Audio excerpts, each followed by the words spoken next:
आज ही Doubtnut app download करें। Doubtnut पर होगा अब आपके सभी मैथ्स, केमिस्ट्री, फिजिक्स और बायोलॉजी डाउट्स का सफाया।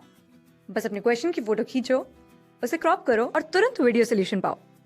Download now. क्वेश्चन में हमसे पूछा गया है कि अगर हम 2 NaDH2 और 3 FeDH2 के मॉलिक्यूल्स को लेते हैं और इन्हें ऑक्सीडेटिव फॉस्फोराइलेशन के प्रोसेस में ले जाते हैं तो ये कितने ATP मॉलिक्यूल्स को प्रोड्यूस करेगा।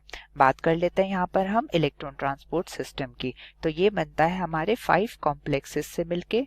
इसमें क्या होता है, हमें पता है जो हमारा क्रेब्स साइकिल है, क्रेब्स साइकिल प्लस ग्लाइकोलिसिस और हमारी जो लिंक रिएक्शन है यानी कि हमारे पायरुवेट का जो ऑक्सीडेटिव डी कार्बोक्सिलेशन होता है जिससे कि एसिटाइल कोएंजाइम ए बनेगा, उसमें हमारे क्या बनते हैं NaDH और FeDH।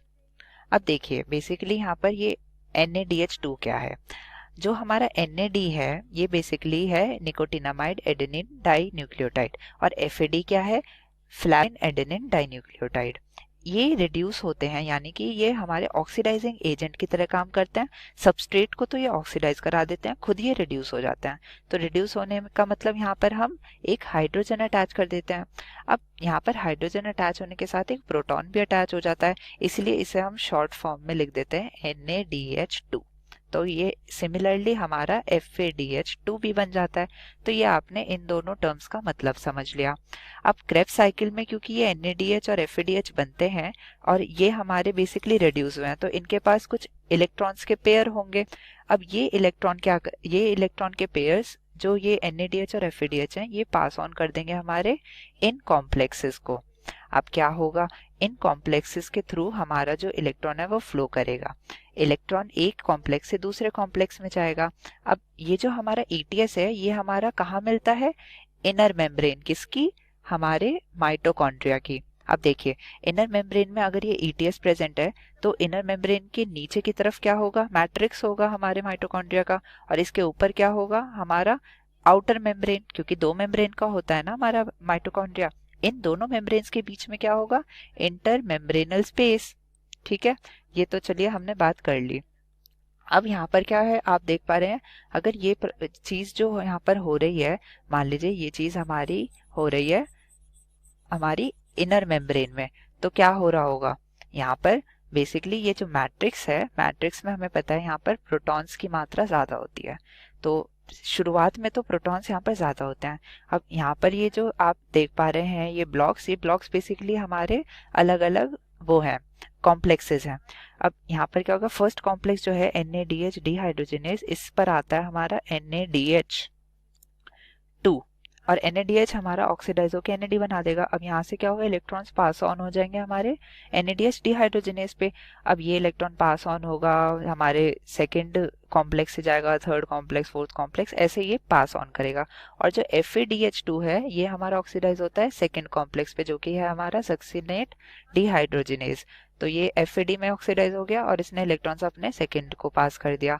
अब देखिए क्योंकि FADH2 हमारे NaDH2 के एक कदम बाद आ रहा है तो इसलिए ये जो हमारे इलेक्ट्रॉन्स को पास करेगा वो कम कॉम्प्लेक्सेस तक पास कर पाएगा और ये ज्यादा कॉम्प्लेक्सेस तक पास कर पाएगा। इनके इलेक्ट्रॉन पास करने से क्या हो रहा है, ये जो मैट्रिक्स में H पॉजिटिव आयंस है ना, ये हमारे इस कॉम्प्लेक्स के थ्रू बाहर निकल जाते हैं और कहाँ पर इकट्ठे होने लगते हैं, इंटरमेम्ब्रेनल स्पेस में। तो ये यहाँ पर इकट्ठे होने लगे। ऐसे ही सभी के सभी कॉम्प्लेक्सेस में से हमारे H पॉजिटिव आयंस यहाँ पे इकट्ठे होने लगे।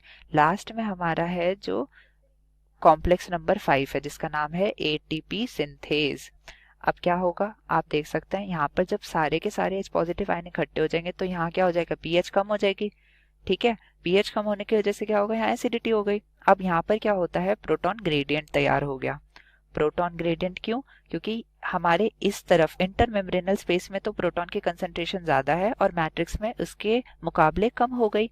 तो यहाँ पर क्या होगा, प्रोटॉन ग्रेडियंट सेट हो गया। अब ATP सिंथेस में एक प्रोटॉन चैनल होता है और ये प्रोटॉन्स जब यहाँ पर हाई कंसंट्रेशन से लो कंसंट्रेशन यानी कि इंटरमेम्ब्रेनल स्पेस से जब ये पहुंचेंगे सीधा हमारे मैट्रिक्स में तो ये कुछ एनर्जी लिबरेट करेंगे। इस एनर्जी को हमारे ADP प्लस PI इस रिएक्शन में कपल करके क्या बनवा दिया जाता है, ATP। तो यहाँ हो जाती है फॉस्फोराइलेशन, इसी को बोलते हैं ऑक्सीडेटिव फॉस्फोराइलेशन। तो यहाँ पर आपने देख लिया कि कैसे हमारा ETS चलता है। अब यहाँ पर हमने बात करी थी ना कि NADH FADH से एकदम पहले आ रहा है, तो ये इतने हमारे प्रोटॉन्स को आगे ले आता है इंटरमेम्ब्रेनल स्पेस में कि जब ये शटल करते हैं तो हमारे कम से कम 3 ATP बन जाते हैं। ये हम अप्रॉक्स वैल्यूज की बात कर रहे हैं।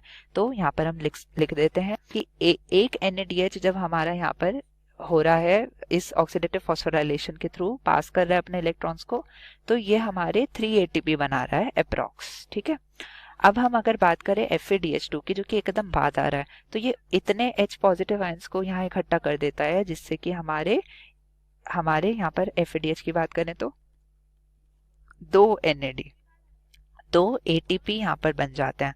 तो आप अप्रोक्सीमेट वैल्यूज को लेके चलें तो एक NADH 3 ATP बना रहा है, एक FADH2 2 ATP बना रहा है। यहाँ पर हमसे क्या पूछा गया है, यहाँ हमसे पूछा गया है कि 2 NAD, तो यहाँ पर हम पहले 2 इंटू 3 कर देंगे 6 ATP, तो इससे आ गए।